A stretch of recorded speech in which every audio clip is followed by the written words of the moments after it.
So hello dear all, this is your daily practice problem number 3rd. So अब इसके solution में देखते हैं। ये सबसे इम्पॉर्टेंट क्वेश्चन तो एक्चुअल में यही है इस पूरी डीपीपी का, और इसमें आपको क्या बोला गया है ये सॉल्यूशन देख के समझ में नहीं आता इजिली। एक सेमी सर्कुलर शीट है, ठीक है। एक सेमी सर्कुलर शीट को जब आप बेंड करते हैं तो उसने क्या बोला है, एक कॉनिकल कैप का फॉर्मेशन हो जाता है, ठीक है। अब सिंपल सा लॉजिक है, मैं आपको यहाँ समझाता हूँ एक फिगर के हिसाब से।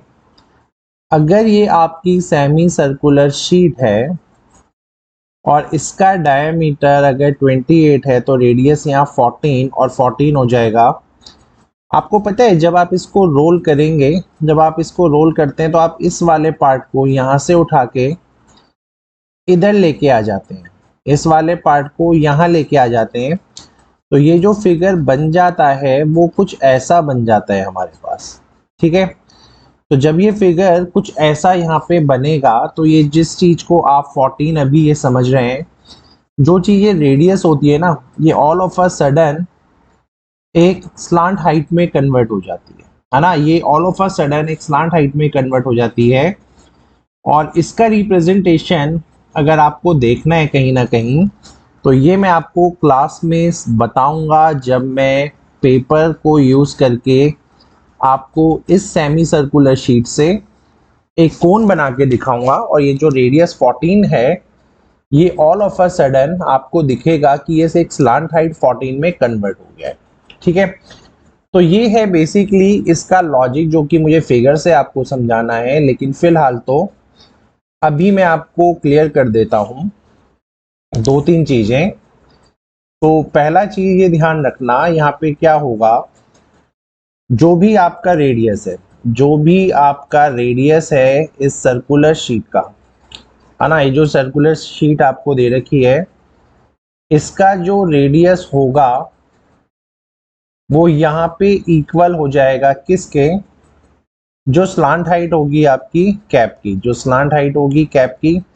तो ये तो पहला लॉजिक है जब मैं आपको फिगर के हिसाब से समझाऊंगा।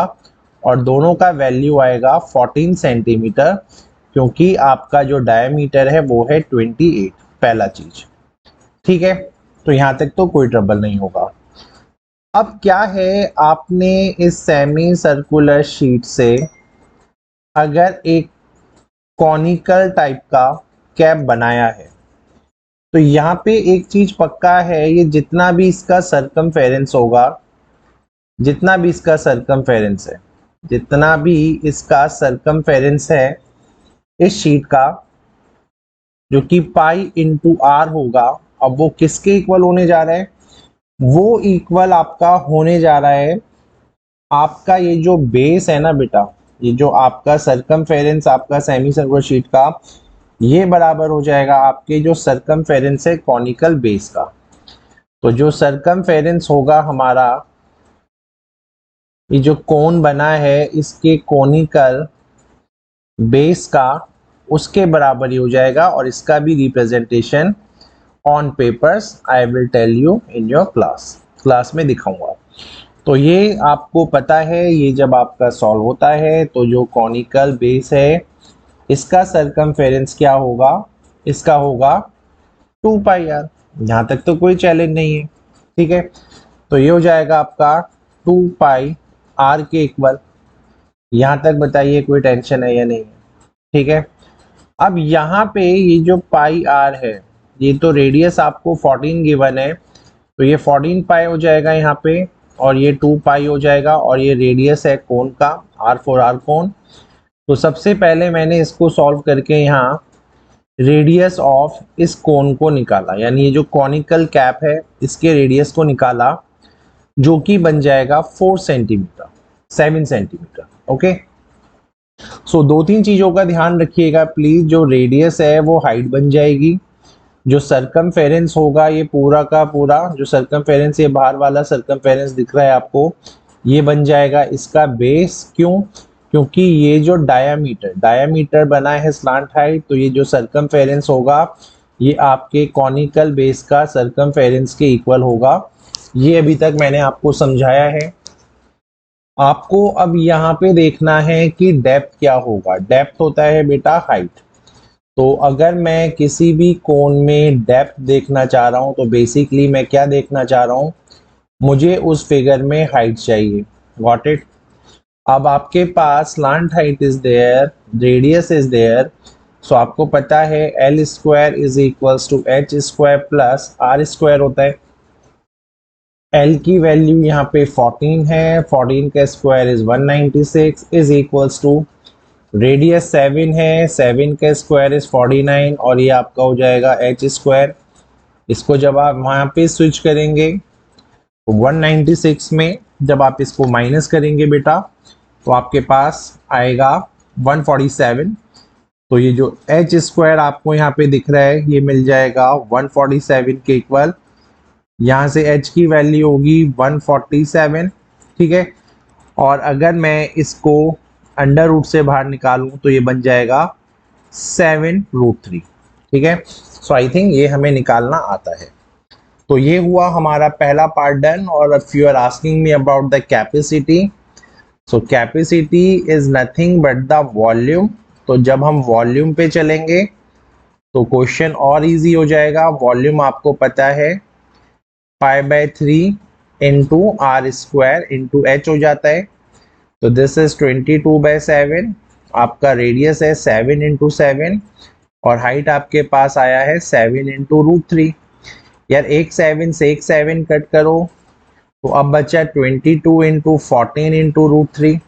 तो बस इसी का मल्टीप्लाई आपस में कर दीजिए, ठीक है। एक यहाँ पे आपके पास 3 भी एक्स्ट्रा है 1/3, तो ये 3 से डिवाइड करो। 22 को 14 से कर दो यार, और यहाँ पे ये क्या हो रहा है, ये हो जाएगा 49, सॉरी 7 इंटू 7 49, ये 22 है, 49 इंटू 22 जब आप करेंगे तो ये आपको मिलेगा 1078। ये आ जाएगा आपका √3 एज इट इज, और डिवीजन में ये 3 यहाँ चल ही रहा था। तो this much centimetre cube is your answer. So hopefully आपको समझ में आया होगा। रही बात ये सर्कमफेरेंस ऐसे क्यों कन्वर्ट हुआ है, इसको हम क्लास में देखेंगे बहुत आराम से। अब चलते हैं नेक्स्ट प्रॉब्लम पे। नेक्स्ट प्रॉब्लम बहुत इजी प्रॉब्लम है, इसको आराम से देखिएगा। आपसे वो क्या बोल रहा है, अगर मैं आपके रेडियस को हाफ कर देता हूं, ठीक है। So let's say original radius, अगर मेरा जो ओरिजिनल रेडियस होगा जिसको मैं लिखता हूं R1, चलिए तो ओरिजिनल रेडियस अगर मेरा R1 है तो इस क्वेश्चन में, और जो हाइट है मेरी वो लेट्स से h है, ठीक है। तो क्वेश्चन में थोड़ा सा आगे बढ़ने से पहले मैं आपको क्लियर कर दूं, यहाँ पे कुछ ऐसा सिनेरियो चल रहा है कि आपको रेशो देना है रिड्यूस कोण का। तो सबसे पहले मैं बात करता हूं, अगर आपके पास एक ओरिजिनल कोण होता तो जो ओरिजिनल कोण है उसका वॉल्यूम आपको पता है π/3 इंटू आर स्क्वायर एच होता है, और इस ओरिजिनल कोण के रेडियस को मैंने लेट से R1 लेट कर लिया, ठीक है। अब सिनेरियो के अकॉर्डिंगली आपका क्या हुआ है, जो वॉल्यूम है ना रिड्यूस कोण, यानी एक कोण को रिड्यूस भी किया गया है। तो अगर मैं बात करूं यहाँ पे वॉल्यूम ऑफ रिड्यूस कोण की, तो उसके लिए यहाँ पे क्या सिनेरियो बना है वो देखते हैं। उसने क्या बोला है, आपका π/3 ऐसी रहेगा, जो आपका रेडियस है ना बेटा, जो रेडियस है वो आपने कर दिया हाफ। यानी इस क्वेश्चन के अकॉर्डिंगली मैं आपको दिखाता हूं, नए वाले कोण के लिए अगर ये न्यू वाला कोण था, रिड्यूस वाला कोण था, तो इसका जो रेडियस है ना, अगर जो ओरिजिनल वाला आर डैश था तो इसका रेडियस उस रेडियस के हो चुका है हाफ, ठीक है। जो रेडियस है बेस का इस कोण का बिकम्स हाफ, तो ये हाफ हो चुका है। तो यहाँ पे आप क्या लेंगे, R'/2 का होल स्क्वायर, और जो आपकी हाइट है इस रिड्यूस कोण वाले की जो हाइट है, ये जो कोण छोटा हो जाएगा बी वॉल्यूम जिसका, इसका हाइट है सेम, तो मैं इसको कैपिटल H ही लिख रहा हूँ। Got it. अब आपको रेशो मांग रहा है वॉल्यूम ऑफ द रिड्यूस कोण। So volume of the reduce कोण यानी मैं VR से रिप्रेजेंट करता हूँ, और वॉल्यूम ऑफ द ओरिजिनल कोण, तो मैं रिड्यूस वाले को अगर ऊपर लिखूं, ठीक है, यही तो मांग रहा है, to that of the original कोण, ओरिजिनल कोण वाले से कंपेयर करके। ठीक है, तो रिड्यूस वाला जो मेरा कोण है उसके बारे में बात करते हैं। तो ये आया है π/3 इंटू r1/2 का whole square into h divided by π/3 r1 का whole square into h। Got it. और इसको आप कैसे भी कर सकते हैं, आप इसको ऐसा भी कर सकते हैं, यहाँ पे h से h कटा, π/3 से π/3 कटा, अब ये बचा आपको देखो r1 का होल स्क्वायर, ये 2 का स्क्वायर बन जाएगा 4 इंटू ये नीचे r1 का होल स्क्वायर ऑलरेडी है तो ये कैंसिल हो गया। सो जो वॉल्यूम आया रिड्यूस कोण का और जो वॉल्यूम था ओरिजिनल कोण का, यानी अगर ये रेशो आया है 4:1, कहने का मतलब ये है अगर ओरिजिनल कोण का वॉल्यूम 4 था तो नए वाले कोण का वॉल्यूम बन जाएगा 1। तो इस रेशो में ये आंसर आया है क्योंकि इसको कट करने से आपका 1/4 आया है। तो यहीं से हमें रेशो पता चल जाता है 1:4। ठीक है, और अगर क्वेश्चन में पूछा होता कि ओरिजिनल कोण अपॉन रिड्यूस कोण तो ये 4/1 हो जाता। So I think the answer is clear to you guys, कोई टेंशन नहीं होगा। अगर रेडियस कम किया है तो बेटा वॉल्यूम तो कम होगा ही होगा, ये अंडरस्टूड है। अब चलते हैं नेक्स्ट प्रॉब्लम पे। तो अब चलते हैं, ये बहुत स्पेशल क्वेश्चन है। यहाँ पे आपको क्या बोला है, ratio of volumes of to cons, दो कोन्स हैं। Let's say this is your cone number 1 का volume and this is your cone number 2 का वॉल्यूम।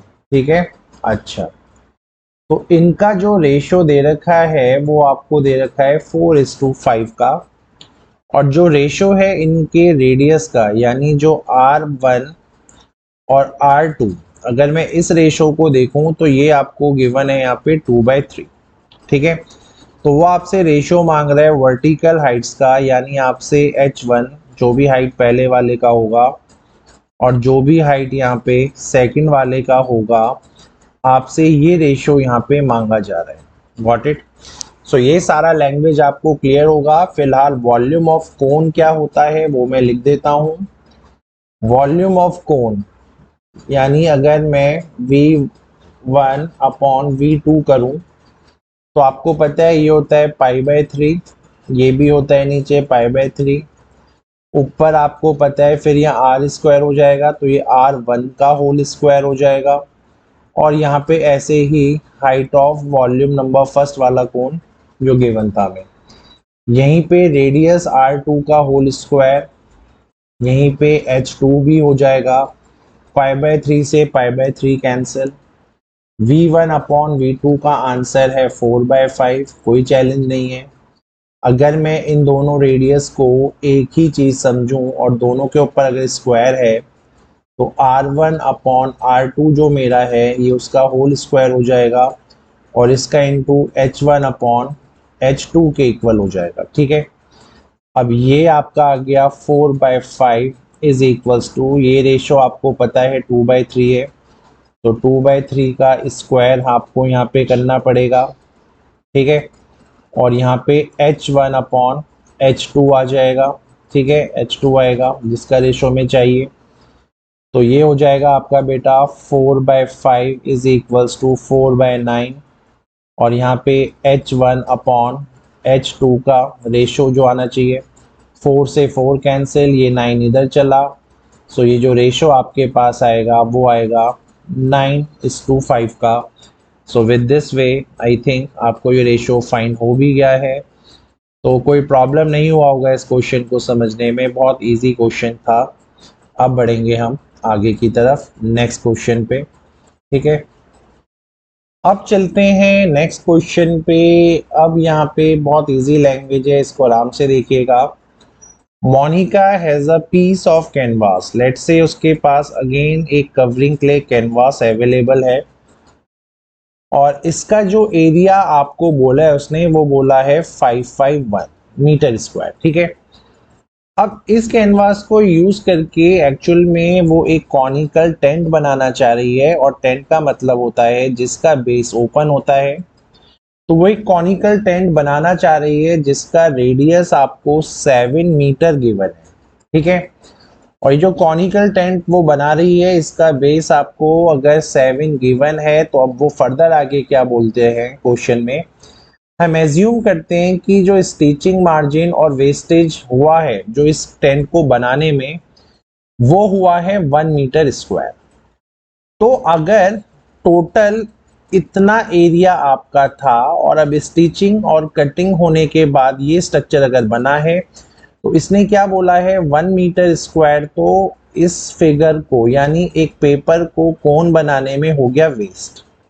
और अगर इतना वेस्ट हो गया तो जो एक्चुअल एरिया हमारा यूज हुआ होगा, जो एक्चुअल एरिया यूज हुआ होगा वो कितना हुआ होगा, 551 minus 1 is equals to 550 metre square.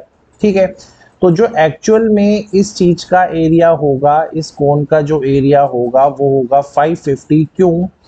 क्योंकि इनिशियली था 551 जिसमें 1 मीटर मेरा वेस्ट हो गया। अब वेस्ट होने के बाद मेरे पे जो इतना एरिया बचा है उसी का ये कोन बना होगा। अब क्योंकि ये नीचे से ओपन है तो आगे हम अभी देखेंगे थोड़ी देर में, आपको निकालना है इस क्वेश्चन में वॉल्यूम, यानी पाई/3 into R square into H. अब आर तो मेरे पास 7 है, बस एक एच मिसिंग है, तो सारा फाइट अब इस एच के लिए ही यहाँ होने जा रहा है। आपको पता है this is open tent is nothing but the C S A. तो जो इस क्वेश्चन में सी एस ए है वो मुझे ऑलरेडी 550 मीटर स्क्वायर अवेलेबल है। सी एस ए का फॉर्मूला होता है 22/7 यानी पाई इंटू आर, आर यानी radius, into L is equals to 550। 7 से 7 कटा, 11 की टेबल में दोनों आते हैं, ये 50 हुआ, ये यहाँ पे 2 बचा। इसको फर्दर कट किया तो जो स्लांट हाइट है क्वेश्चन की वो बनी 25 मीटर। यहाँ तक भी कोई चैलेंज नहीं होगा।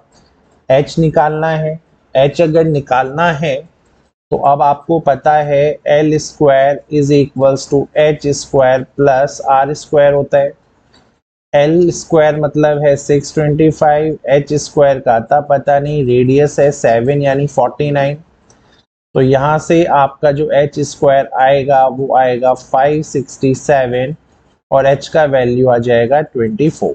बहुत इजी कैलकुलेशन है, नॉर्मल पाइथागोरस लगाया है, नथिंग एल्स। ठीक है, सो बस question is almost done. This is 22/7 into 3। Radius आपको पता है, आपका रेडियस यहाँ पे 7 और 7 गिवन है, और हाइट आया है आपके पास 24। एक 7 से एक 7 कैंसिल, दिस इज 3 इंटू 8। तो क्वेश्चन में अब ये क्या बचा, 22 इंटू 56, है ना। तो 22 इंटू 56 जब आप करेंगे तो आपको जो आंसर मिलेगा, इतना कैलकुलेशन तो आप लोग कर सकते हो, 1232 metre cube. Got it. So with this way your question is done. अब हम बढ़ेंगे नेक्स्ट क्वेश्चन पे। बहुत इंटरेस्टिंग प्रॉब्लम है, आप पहले इसका लॉजिक समझिए। जब भी आपको किसी भी चीज का परसेंटेज इंक्रीज या डिक्रीज निकालना होता है तो उसका बड़ा सिंपल सा फॉर्मूला होता है, बहुत इजी फॉर्मूला है। आप क्या करते हो, जो भी आपकी फाइनल वैल्यू आती है उसमें आप इनिशियल वैल्यू को माइनस करते हो, और उसी इनिशियल वैल्यू से जब आप डिवाइड करके उसका 100 से इंटू कर देते हैं तो आपके पास जो भी परसेंटेज चेंज इंक्रीज या डिक्रीज होना होता है उसका आंसर आ जाता है। Final value initial value into 100 divided by initial value. अब आपका बाकी मुझे कुछ भी नहीं पता, लेकिन कर्व सरफेस एरिया का गेम चल रहा है। तो जो कर्व सरफेस एरिया मेरे पास होगा इनिशियल वाला, आई फॉर इनिशियल वाला, वो तो आपको पता है कि ये तो पाई आर एल ही होने जा रहा है। ठीक है, और जो कर्व सरफेस एरिया मेरे पे आएगा फाइनल वाला, फाइनल मतलब अभी देखेंगे जो सारे चेंजेस हुए हैं। पाई आर तो ऐसे ही रहेगा क्योंकि क्वेश्चन में रेडियस सेम है। इकलौता चीज जो चेंज हुआ है वो आपने यहाँ पे अपनी स्लांट हाइट को 10% बढ़ा दिया। अब इसका लॉजिक क्या है ये सुनिए। अगर दो पर्सन है ए और बी, अगर इसके पास 100 रुपीज है और मैंने बोला आपका क्या हुआ है, बी के पास इससे 10% पैसा एक्स्ट्रा है, तो आप लोग क्या करते हो, आप इस 100 का 10% निकालते हो। इस 100 का 10% आपने बोला सर 10, और इसी 10 को क्या करते हो, इस 100 में जब ऐड करोगे तो आप ये बोल दोगे सर बी के पास 110 रुपीज है ना, ऐसे ही बोलोगे ना बेटा। तो सिमिलरली अगर मैं आपसे बोलूं इस ए के पास एक्स पैसा है और अगर यहाँ मैंने 10% इंक्रीज कर दिया है, तो आपको कुछ नहीं करना होता है, इसी x में आप क्या प्लस करोगे, 10% ऑफ x। ये जो x जो भी है उसका 10%, जो कि कैलकुलेशन से निकल के आएगा x प्लस 10/100 इंटू एक्स, और एलसीएम वेलसीएम लेके you will get your 110/100। Got it. So ऐसा कोई लॉजिक यहाँ पे रूल है, लेकिन मैं आपको बड़ा सिंपल सा रूल समझाता हूं, आपको इतना भी नहीं सोचना है। अगर मैं यहाँ स्लांट हाइट की बात कर रहा हूं, अगर ये L है, अगर मैंने बोला बेटा ओरिजिनल वाला, अगर ओरिजिनल वाला L था तो नया वाला अगर वो 5% बढ़ रहा है, ठीक है, तो तुम इसको चुपचाप से 105L/100 लिख दो। अगर ये 10% बढ़ रहा है तो तुम इसको 110/100 लिख दो। अगर ये 5% घट रहा है तो आप इसको 95/100/L कर दो। ठीक है, तो 100 में ही प्लस माइनस करना है आपका, जितना भी इंक्रीज या डिक्रीज होगा, और डिवाइडेड बाय 100 रखना है, और इस L को बिल्कुल भी नहीं भूलना है आपने। That is the trick. Got it.